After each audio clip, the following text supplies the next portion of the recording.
Welcome to Dee's Travel Musings. So thanks for joining me today. This is going to be something a little different.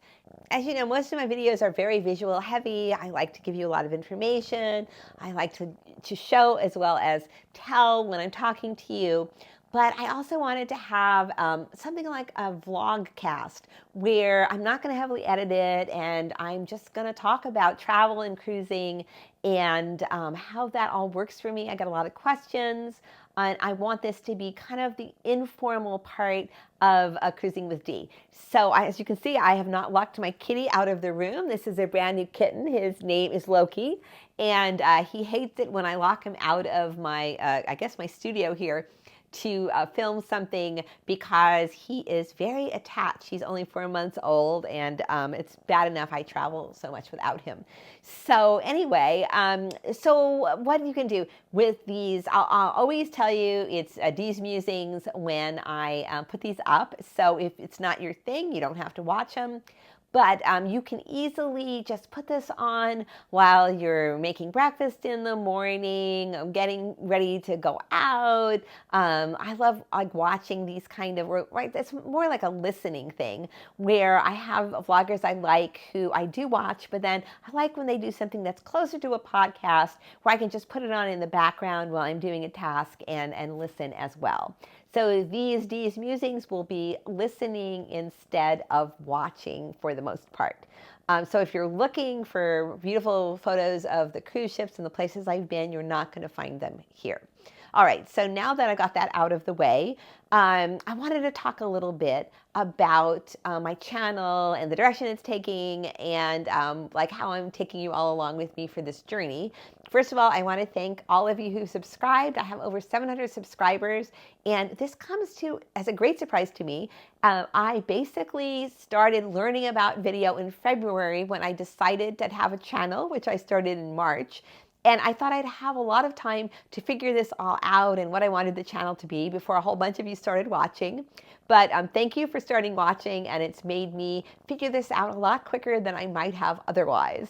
So one of the things I've learned about my channel is that I really do like doing videos with a lot of visuals and information. So a lot of my videos are longer. They tend to be more scripted. I like to produce them with a lot of visuals, and that does take time. So my Dee's Musings will fill in the gaps of that a little bit and give me the opportunity to answer questions and to be a little more informal in between my more formal, long content, if you will. So this week,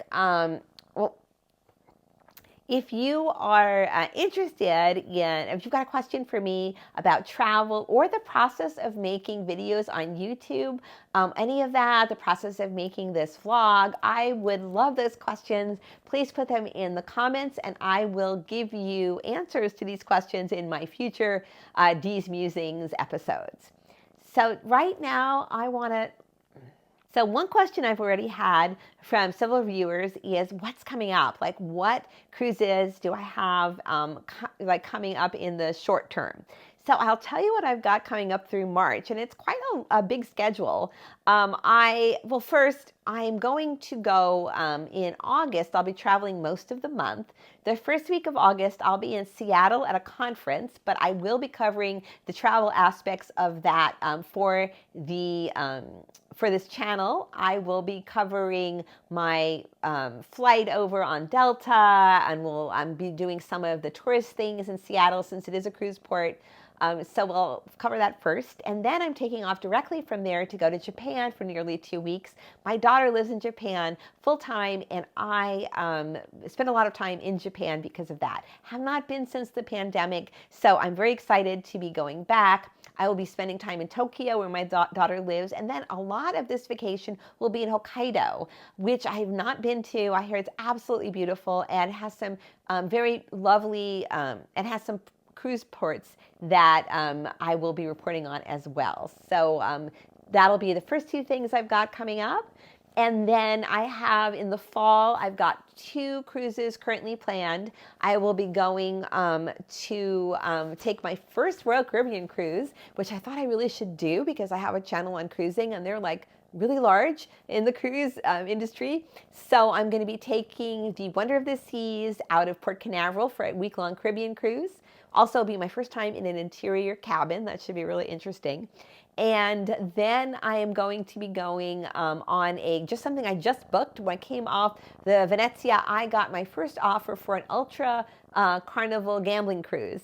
And I've been dying to take the Celebration out of Miami. I've already taken the Mardi Gras and I booked on the Jubilee, but I hadn't been able to book the Celebration because every time I've looked, it's been so expensive on the weeks I wanted to do this. So getting this discounted gambling cruise gave me the opportunity to book it, and I'm very excited to have that coming up.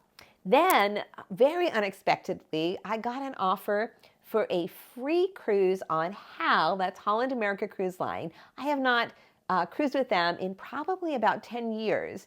And I wasn't considering them. So obviously I did have to pay attention.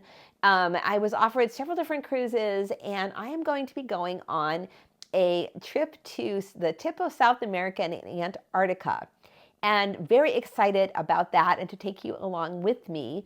Antarctica has been on my bucket list, but it hasn't really been on my husband's bucket list due to expense and just he's not as into scenic cruising as I am. So this is a great opportunity to get to do that at not great expense, to experience HAL, which I would like to do since it's been so long since I've cruised with them. So that'll be coming up early next year. And then I have the Jubilee next March. I'll be going on the Jubilee out of Galveston, which is Carnival's third XL ship. So very excited about that. And then a cruise to be named later. We're going to back-to-back with a cruise with my grandchildren right after the cruise on the Jubilee. So I've got a lot coming up. I'm really excited about all that travel and getting to share all of that with you. My cat here, as you can see, will not be quite as excited about it, but I am very lucky. My son stays at my home with my pets when I'm gone. So for security reasons, and also it's a wonderful situation for my cats, which I have too. But I have not gotten another dog because I simply travel too much for it. And I just don't think it would be fair to a dog. I've had cats my whole life with very busy travel schedules, and that's something that they get used to. So that's what we've got coming up for travel.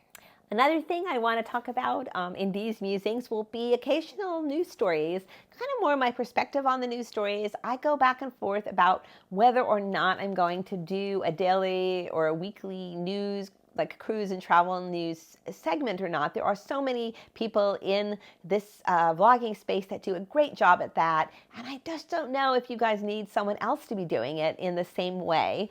But I will, listen if you guys are interested. I think every cruise news vlogger brings a different perspective and a way of looking at things. So I do listen to 3 or 4 of my favorite ones quite frequently. So we'll see where that goes. But I do like to sometimes talk about news stories and think about what that means really for all of us who enjoy cruising and travel. So I'd like to talk about the debacle that happened with United Airlines this week. Some people are referring to it as Flightmare, and I think that actually understates what happened. If you haven't heard about it, leading up to the July 4th weekend, evidently there were thunderstorms, and those thunderstorms caused some delays. United is blaming the FAA, and yet all the other airlines seem to end up getting their operations back very quickly after these thunderstorms, but United did not. And they ended up canceling thousands of flights and delaying thousands of others. And this led to people not being able to get to their destination for days, if not a week. There were lines that were like just miles long, or at least seemingly miles long, at the airports for people just trying to rebook their flights. The app wasn't working for part of it. And then if you called in to try to rebook your flight, a lot of times the wait was 4, 5, 6 hours. So in other words, not only did they have their flight operations meltdown, but they also had absolutely no acceptable customer service for all of these people who had their plans completely ruined by the inability of United Airlines to get their stuff back together after a delay that should have maybe taken a day or 2 to fix. So what does this mean for you? What does this mean for cruisers? Evidently, people missed their cruises because they couldn't get places. People drove 20 and 30 hours when they couldn't get flights. There were funerals missed, there were weddings missed, there were vacations that didn't happen. It was a really, really horrible situation, and one that I think should not be happening. I've been flying for 40 years, and there are always going to be weather problems. There are always going to be major events that happen, and the airlines have always in the past been able to get back on track relatively quickly, or at least rebook people, have customer service to help people out. It's happened to me a couple of times through the years, but nothing to the extent that I saw with all of the media this week on Twitter and on NBC Nightly News, where people were sleeping on the floor in airports. People couldn't get hotel rooms. They couldn't get out or get to where they were going for days. I've also heard reports that United isn't just happily refunding all these people's airfares. People are out hotels, they're out cruise fares, just an absolute mess. And I've got a couple things to say about this. First of all, if you're a cruiser, you seriously have to think about whether you want to fly with United Airlines to your destination. You just may not be able to get there. I know this can happen for any airline, but they have shown that not only can they not get you where you want to go, but they don't care about you as a customer. And this is absolutely reprehensible to me. I feel like I can speak on this because I was a premier flyer with United for well over 30 years. Many of those years, I was at their platinum or their 1K level. I have flown, I think I've got like almost 700,000 miles with United Airlines. So like I have flown them a ton. And I don't fly with them anymore. I have switched my allegiance to Delta. I'm about to become, or actually I guess I have already made it into their silver medallion program, and I want to build on that. And I have found them to be, at least from where I'm flying from, they have better planes, they have better schedules. When I want to go down to Florida, I don't have to go backwards up to Washington or Chicago. I go through Atlanta a lot, but that's okay. At least it's in the direction I'm going. And I've had very good luck with them so far. But United, they need to a complete overhaul of their airline. Scott Kirby made a complete mess of things. I honestly don't think the guy cares, but things have seemed to get a lot worse with United since he's come aboard. He had that very bad PR thing where he took a private plane, and in the middle of this, because he actually had to get somewhere like his customers, but he is rich enough to take a private plane, even though really he should have just stood online with everybody else to see what it's like when you need to get somewhere with United Airlines. So I'm seriously giving a lot of thought to how I fly going forward when I am going on a cruise or on another vacation. So when I'm going to Japan for the first time ever, I'm taking Delta. My husband actually is taking United. We're leaving on different times this summer due to my schedule and a convention that I'm going to. But he is like taking all of his miles, and he just got a business class airfare. We just want to burn those miles. So he's going to do that and then be done with United. And I still have some miles, but not enough for a round trip. I will burn those miles as soon as possible. I have their United Club card still. I fly them enough that I do make use of that, and it gives you sort of like silver, almost silver status with the airlines that you can get into the United clubs. It's a very expensive credit card. I'm getting rid of that as soon as possible as well. I've already gotten a platinum American Express with Delta going forward. Coming up, I have 2 trips that are very close or on holiday weekends, and I am going to be seriously thinking about even if I'm going to fly for one of them. So on the Saturday of Thanksgiving weekend, I'm going down to Miami to take the Celebration for my Ultra Cruise. And I am going to look at flights and how much they cost, but my husband and I are really thinking about driving for the first time ever down to a cruise in Florida. It's about 13 hours from here. We'll just take our time, spend an overnight, and A, see how much it costs, and B, not have the stress of flying on a holiday weekend. What if something like this happens? We don't want to be caught up in it. And then we have another big trip. Our Antarctica cruise is right after New Year. And we'll have a couple of days buffer, but things take so long, it seems, to get back into any kind of a pattern where everyone can be accommodated on flights if there are storms and things go wrong. So we're just going to be really careful with that and see how many days buffer we build in to getting down to Chile where our cruise departs. We are very frustrated with how expensive flying has become since the pandemic. In my point of view, the airlines took all of that pandemic money to keep their staff and to be ready to go when it was over. And instead, they furloughed people, they gave them early retirement, and they find themselves in this understaffed mess. They have to work as hard as possible to fix this for the good of our economy, for the good of travelers, for everyone's life, really. This is a very serious issue. So I'm sorry to get all serious with you guys, but I know it affects you as well. And I think that this is like a part of flying we're all going to have to suffer through together. Hope we can get to a place when there's an emergency that there's enough extra help for customer service and for putting in a couple of extra flights if needed, or just to get the cruise in the correct place so it doesn't snowball out of control and people do not end up stranded at airports for days on end. Oh, and without their luggage. Tons of luggage was lost.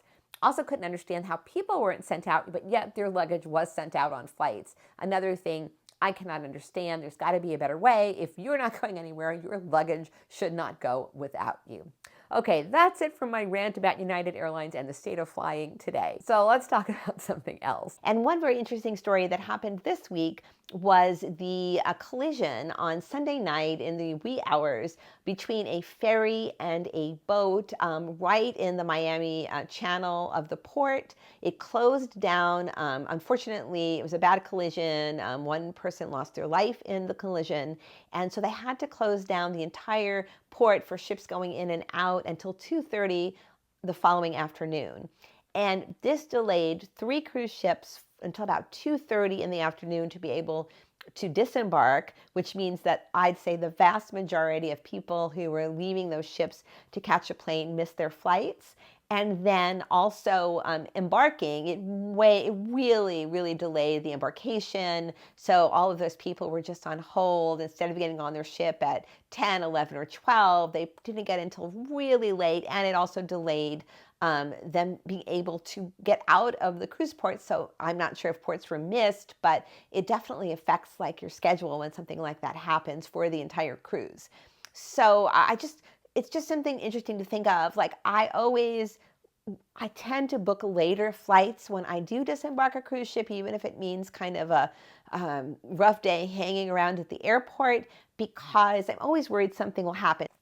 Usually something that big doesn't happen, but there are things that can delay you getting off your cruise ship for a couple of hours, including customs and just little incidents that happen. So it makes you think, and it's always that impulse. Wow, if I can get off the ship early, I can get myself a really early flight and just be done with my vacation early versus, trying to worry about things that could occur. All right, I want to talk briefly about the Carnival financials that just came out this past week. And I think mostly it's good news. I think the financial markets were momentarily a little bit, I don't want to say spooked, but Carnival did report they weren't quite going to make the same profit for the third quarter that they had originally reported, so a little bit less.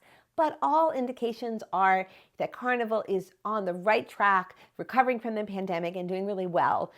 For instance, they have been going out with almost completely full ships. They're next, I think, year, they're showing over 100% capacity on most of their ships, which is fantastic.